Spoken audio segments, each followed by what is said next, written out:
اعوذ باللہ من الشیطان الرجیم بسم اللہ الرحمن الرحیم ذالک ومن يعظم حرمات اللہ فهو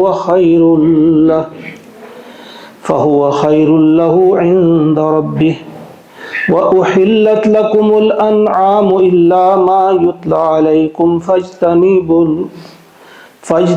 الرجس من الأوثان واجتنبوا قول الزور صدق اللہ العظیم۔ سورۃ الحج آیت نمبر 30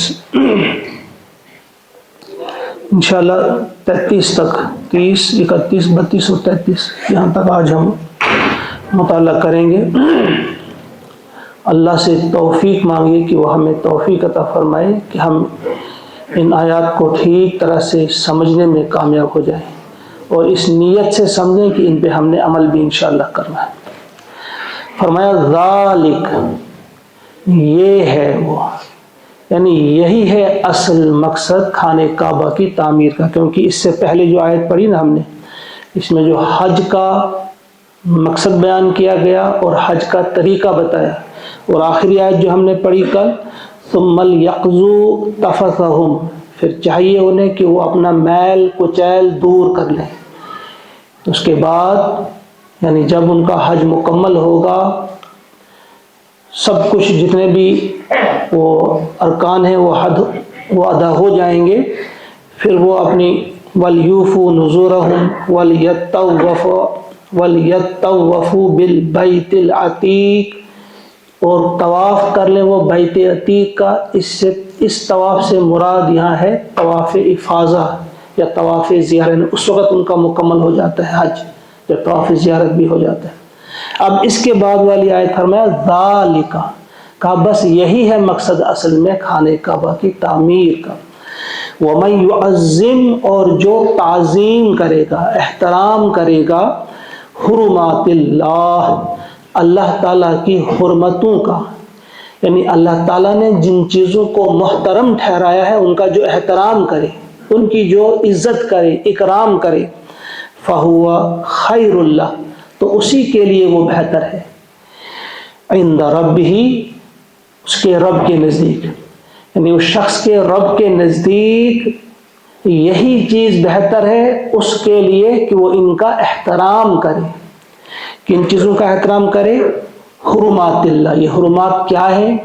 یعنی جن چیزوں کو محترم ٹھہرایا گیا ہے، جن کو شعائر اللہ بھی کہا گیا ہے، اللہ تعالیٰ کی نشانیاں، جیسے صفا والمروہ ہے، ان الصفا والمروہ من شعائر اللہ، یہ بھی اللہ کی نشانیاں ہیں۔ اللہ کا گھر بھی ہے شعائر اللہ میں، یہ بھی ایک شعیرہ ہے اللہ کا گھر۔ اسی طرح سے قربانی کے جانور ہیں، ان کا احترام ہے، وہ بھی شعائر اللہ میں ہے۔ اور جو عازمین حج ہیں، جو حج کرنے کے لیے جاتے ہیں، حج کے ارادے سے جاتے ہیں، وہ بھی ان میں شامل ہیں۔ تو اسی طرح سے جتنی بھی یہ چیزیں، قرآن بھی شاعر اللہ میں آتا ہے، یہ باقی مسجدیں یہ بھی آ جاتی ہیں شاعر اللہ میں۔ تو یہاں عام ہے لفظ یہ کہ جو بھی اللہ تعالیٰ کی حرمتوں کا احترام کرے، یہ شرک نہیں ہے۔ اب کوئی شخص یہ کہے گا کہ یہ تو ایک جگہ ہی ہے، اس کا احترام کیوں کیا جائے؟ احترام تو اللہ کا کرنا ہے۔ اللہ تعالیٰ نے جس چیز کا احترام کرنے کا حکم دیا اس کا احترام کیا جائے گا، اور وہ شرک میں نہیں آتا ہے، چاہے وہ اللہ کے گھر ہوں، وہ قربانی کے جانور ہوں، وہ حجاج کرام ہوں، وہ قرآن ہو، اسی طرح سے اذان ہے اس کا احترام کیا جائے گا، وغیرہ وغیرہ۔ تو فرمایا وَمَن يُعَظِّمْ حُرُمَاتِ اللَّهِ، جو بھی تعظیم کرے گا، احترام کرے گا اللہ تعالیٰ کی حرمتوں کا، اللہ تعالیٰ کی محترم ٹھہرائی ہوئی چیزوں کا، فَهُوَ خَيْرٌ لَهُ عِندَ رَبِّهِ، تو اس کے رب کے نزدیک وہ اسی کے لیے بہتر ہے، یعنی اس میں اس کا اپنا ہی فائدہ ہے۔ کس قسم کا فائدہ ہوگا، کس قدر بہتر ہوگا کہ اللہ کو وہ راضی کرے گا، اس سے بڑی کیا ہو سکتی ہے اور خوش قسمتی اگر کسی کا رب کسی سے راضی ہو جائے۔ وَأُحِلَّتْ، اور ہم نے حلال کر دیا، لَكُمْ، تمہارے لیے، الْأَنْعَامُ، مویشیوں کو، یہاں بیچ میں مویشیوں کے لانے کا تذکرہ کیا حلال اور حرام کی بات کیوں لائی گئی؟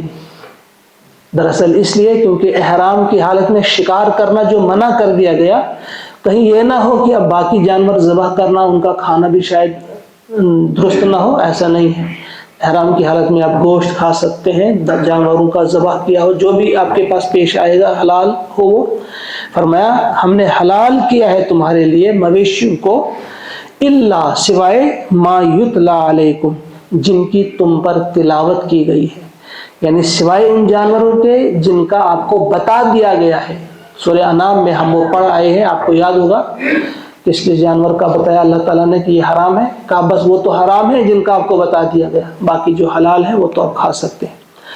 فَاجْتَنِبُوا الرِّجْسَ، پس تم اجتناب کرو، تم بچو، الرجس، رجس ہوتا ہے گندگی، من الاوثان، بتوں کی گندگی سے۔ اوثان جو ہے وثن کی جمع ہے، وثن بت کو کہتے ہیں، بتوں کی گندگی سے بچو۔ وَاجْتَنِبُوا قَوْلَ الزُّورِ، اور بچو تم یا اجتناب کرو تم قول الزور، جھوٹی بات سے۔ یہاں دو باتیں فرمائی گئیں کہ جب تم حج مکمل کر چکے، اب کیا کرنا ہے تمہیں، آپ کے کردار میں کس قسم کی کمی آ جانی، کس قسم کی خوبی پیدا ہو جانی چاہیے، کون کون سی چیزیں تم نے ترک کرنی ہے اور کون کون سا کام اب تم نے کرنا ہے۔ اب تمہارا حج مکمل ہو گیا تو اب آپ نے دو باتیں کرنی ہیں۔ پہلے ایک تو بتوں کی گندگی سے بچنا ہے، یعنی توحید کے علمبردار بنو، توحید کے علمبردار بنو۔ یہ بتوں کی گندگی کیا ہے؟ یعنی شرک سے ایسی نفرت کرو جس طرح سے آپ غلاظت اور گندگی سے نفرت کرتے ہیں کہ کہیں تھوڑی سی بھی لگ جائے فوراً اسے دھو ڈالتے ہیں، اس لیے اس کو گندگی کہا گیا ہے، رجس کہا گیا، کہ اس سے بچو تم اور جھوٹی بات سے بچو۔ زور جو ہے جھوٹی بات کو کہتے ہیں، یا کسی بات کو اس انداز سے پیش کرنا، اس قدر اہم بنا کر پیش کرنا جو اہم نہ تھی، یا کوئی اہم تھی تو اس کو غیر اہم بنا کر پیش کرنا، یہ بھی جھوٹ میں ہے، یہ بھی ایک قسم کا جھوٹ ہے۔ تو فرمایا کہ آپ قول زور سے بچیں گے، جھوٹ بولنا اور جھوٹی گواہی دینا یہ بدترین جرم ہے۔ ایک روایت ہے، عبد الرحمن بن ابو بکر رضی اللہ تعالیٰ اپنے والد سے روایت کرتے ہیں کہ ایک بار پیارے نبی صلی اللہ علیہ وسلم نے فرمایا صحابہ سے، کیا میں تمہیں بڑے بڑے گناہ بتاؤں؟ تو صحابہ نے عرض کیا جی ہاں، فرمائیے بتائیے ہمیں بڑے بڑے گناہ۔ تو آپ نے فرمایا اللہ کے ساتھ کسی کو شریک ٹھہرانا، والدین کی نافرمانی کرنا، یہ باتیں آپ نے فرمائی، آپ تکیہ لگائے ہوئے تھے، ٹیک لگا کر ہوئے تھے۔ اس کے بعد آپ سیدھے بیٹھ گئے اور پھر فرمایا جھوٹ بولنا اور جھوٹی گواہی دینا، جھوٹ بولنا اور جھوٹی گواہی دینا، مسلسل آپ بولتے رہے۔ یہ فرماتے ہیں کہ ہم نے سمجھا کہ شاید آپ اب چپ ہی نہیں ہوں گے، یہ بخاری کی روایت ہے، بخاری میں، یعنی اس قدر دہراتے رہے آپ، ہم یہ سمجھے کہ شاید اب آپ خاموش نہیں رہیں گے، بولتے ہی جائیں گے۔ لہذا کتنا بڑا گناہ ہے یہ جھوٹ بولنا اور جھوٹی گواہی دینا، اس سے بچنا۔ تو یہاں فرمایا کہ اب آپ حج کر کے آئے ہو تو لہذا ذہن میں یہ بات رکھو، لیکن یہاں کوئی یہ نہ سمجھے کہ یہ حاجیوں کے لیے ہے، یعنی یہ ہر ایک کے لیے ہے۔ جھوٹ بولنا، جھوٹی گواہی دینا، یا اسی طرح سے بتوں کی گندگی سے بچنا، یہ سب کے لیے ہے۔ لیکن اب حج کر کے انسان اس کے اندر ایک چینج آ جانی چاہیے کہ وہ اتنا چل کر گیا اللہ کے گھر کی زیارت کی اور کچھ وعدے کر کے وہاں سے وہ آیا، اب اس پر زیادہ ذمہ داریاں عائد ہوتی ہیں۔ تو فرمایا کہ اسے ان چیزوں سے بچنا ہوگا۔ اور کیا کرنا ہوگا؟ اگلی آیت میں فرمایا حنفاء للہ، یکسو ہو کر اللہ کے بندے بنو، یعنی کوئی بھی چیز تمہارے وہم و گمان میں بھی نہ ہو کہ کوئی اور بھی خدا ہے، کوئی اور بھی مالک ہے، کوئی اور بھی تمہیں نفع پہنچانے والا ہے، کوئی اور بھی تمہارا نقصان پہنچانے والا ہے۔ یکسو ہو کر سب کو چھوڑ دو، یہ بت ہیں، اگر آپ نے کسی کو اپنا مددگار سمجھا کہ وہ میری کچھ مدد کرے گا، تو یہ بھی ایک قسم کا بت بنانا ہے، چاہے وہ پیسہ ہو، چاہے وہ کوئی بھی یا شخص ہو، انسان ہو، کوئی جن ہو، کوئی فرشتہ ہو، کوئی ولی ہو، یکسو ہو کر تم اللہ کے بندے بنو، کوئی تمہارا دستگیر نہیں۔ ہم فلاں کو، کچھ لوگ کہتے ہیں دستگیر ہاتھ پکڑنے والا صرف اللہ ہے، کوئی تمہیں اولاد دینے والا نہیں ہے، اللہ ہے۔ فرمایا اللہ کے ہو جاؤ، حنفاء للہ غیر مشرکین بھی، اس کے ساتھ شرک نہ کرتے ہوئے، اس کے ساتھ کسی کو شریک نہ ٹھہراتے ہوئے، خالص بس اللہ کے ہو جاؤ۔ وَمَن يُشْرِكْ بِاللَّهِ، اب ساتھ ہی فرمایا وَمَن يُشْرِكْ بِاللَّهِ، یعنی کتنی غلیظ اور گندی چیز ہے یہ شرک، اور کتنی نفرت ہے اس سے اللہ تعالیٰ کو۔ فرمایا وَمَن يُشْرِكْ بِاللَّهِ، جس نے اللہ کے ساتھ شریک ٹھہرایا، اس کی مثال ایسی ہے فَكَأَنَّمَا خَرَّ مِنَ السَّمَاءِ، اس کی مثال ایسی ہے گویا وہ آسمان سے گر پڑا، فَتَخْطَفُهُ الطَّيْرُ، اب پرندے اسے لے اڑے، اچک لیں۔ یعنی ایسا سمجھو کہ انسان جب توحید پر ہوتا ہے، ایک اللہ کا ماننے والا ہوتا ہے، تو اللہ کی رسی کو اس نے مضبوط تھاما ہوتا ہے، وہ اللہ کی رسی اس کے ہاتھ میں ہوتی ہے، اور جو ہی اس نے شرک کیا وہ رسی کٹ گئی، اب یہ آسمان سے گر پڑے، اب یہ گر پڑا نیچے، تو گر پڑنے کے بعد اس کا حالت کیا ہوگا کہ جب یہ گرے گا تو شکاری پرندے اس کو لے اڑیں گے، یا پھر او تحوی بہی، یا اس کو پھینک دے گی الریح، ہوا، فی مکان صحیح، کسی دور دراز مقام پہ، یا تو اسے پرندے لے جائیں گے، تو یہاں مراد ہے اوپر سے گرنا، یعنی جب یہ انسان فطرت سے دوری اختیار کرتا ہے، شرک کرنا کیا ہے؟ فطرت سے دوری اختیار کرتا ہے، اس کی فطرت اسے کہتی ہے کہ تمہارا خدا ہے اور ایک خدا ہے، اس کے ساتھ جڑ جاؤ۔ جو شرک کرتا ہے گویا اس نے فطرت سے دور چلا گیا، اور اس کی جو رسی ہے وہ کٹ گئی، اب یہ آسمان سے گر پڑا نیچے، بہت نیچے آ گیا۔ اب پرندے سے اچک لیں گے، یہ شکاری پرندے ہیں، اس سے مراد کیا ہے کہ اس کے شیطان یا اس کے جو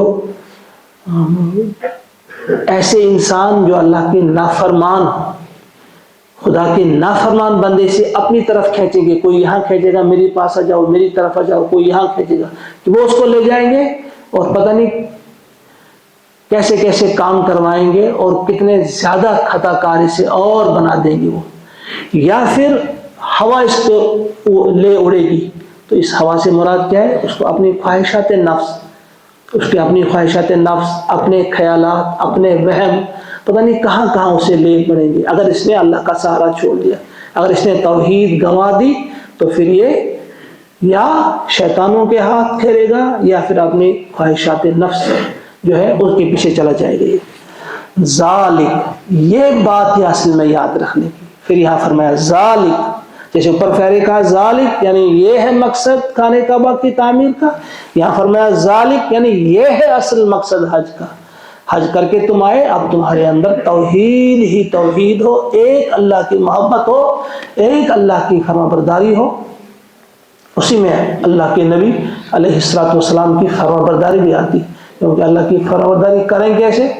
وہ تو ہمارے پاس جو آئیڈیل ہے، وہ ہمارے پاس جو نمونہ ہے، وہ ہے محمد عربی صلی اللہ علیہ وسلم۔ ذالک، بس یہ ہے اصل جو جس قسم کا انسان چاہتا ہے، اللہ تعالیٰ جیسے انسان چاہتا ہے، اور یہ مقصد ہے اس حج کا۔ وَمَن يُعَظِّمْ شَعَائِرَ اللَّهِ، پھر فرمایا جو بھی تعظیم کرے گا اللہ کے شعائر کی، اللہ تعالیٰ کے شاعر کی جو تعظیم کرے گا، فَإِنَّهَا مِن تَقْوَى الْقُلُوبِ، تو وہ ہے دلوں کے تقوی سے یہ بات ہے۔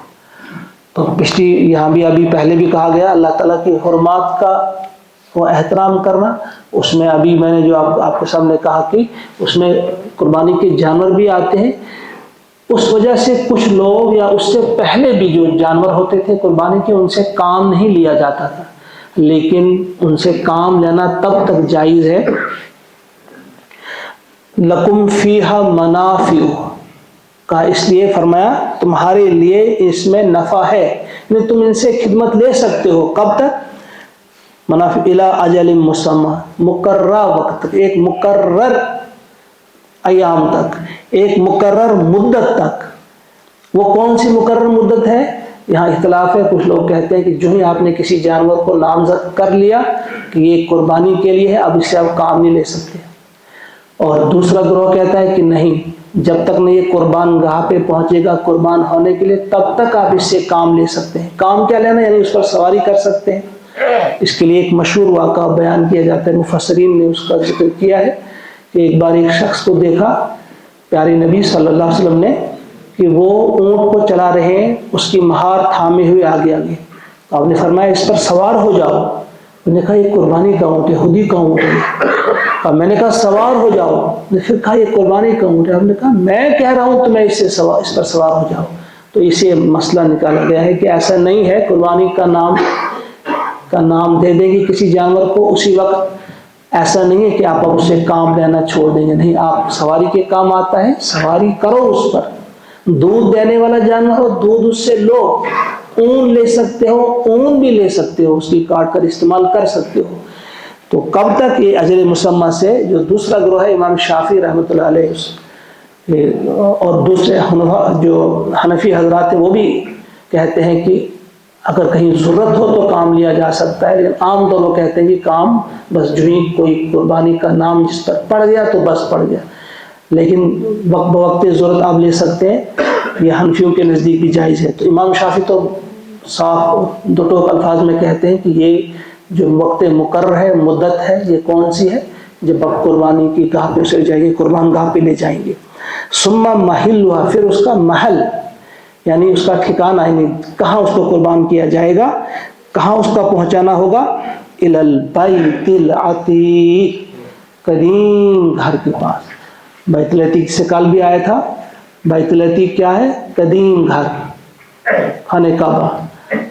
اور بیت العتیق کے ساتھ اس کے اور معنی بھی ہیں، لیکن اس کا مطلب یہ نہیں ہے کہ خانہ کعبہ کے اندر جا کر آپ نے قربانی کرنی، ایسا نہیں ہے۔ بیت الحرام سے جس طرح مراد لیتے ہیں ہم حرم مکہ پورا، تو پہلے جو تھے، پہلے بالکل صفا یا مروہ کے ساتھ ہی قربان گاہ تھی، وہاں قربانی کی جاتی تھی پہلے، لیکن بعد میں اب مینا میں کی جاتی ہے، لیکن وہ پہاڑی سلسلہ ایک ہی ہے، وہ ملتی ہے پہاڑی وہاں سے۔ تو اب قربان گاہ پہ لی جائے گی، مینا کے مقام پہ اس کو قربان کر دیا جائے گا۔ تو اللہ سے دعا ہے کہ ان آیات کو جن کو ہم نے آج پڑھا، ان کو اللہ تعالیٰ ٹھیک طرح سے ہمارے دل میں اتار دے، اور جو مقصد یہاں بیان کیا گیا ہے، حج کرنے کا مقصد کیا ہے اور کس طرح سے ہم نے بچنا ہے اس شرک کی غلاظت سے، گندگی سے۔ کتنی نفرت ہو شرک سے، جتنی نفرت ایک انسان کو ناپاک چیزوں سے ہوتی ہے، غلاظت سے، گندگی سے ہوتی ہے، رجس سے ہوتی ہے۔ اللہ تعالیٰ ہمیں توحید کا علمبردار بنا دے۔ ربنا آتنا فی الدنیا حسنۃ وفی الآخرۃ حسنۃ وقنا عذاب النار۔ اللہم اعنا علی ذکرک وشکرک وحسن عبادتک، وصلی اللہ وسلم علی سیدنا ومولانا محمد وآلہ واصحابہ اجمعین برحمتک یا ارحم الراحمین۔ السلام علیکم۔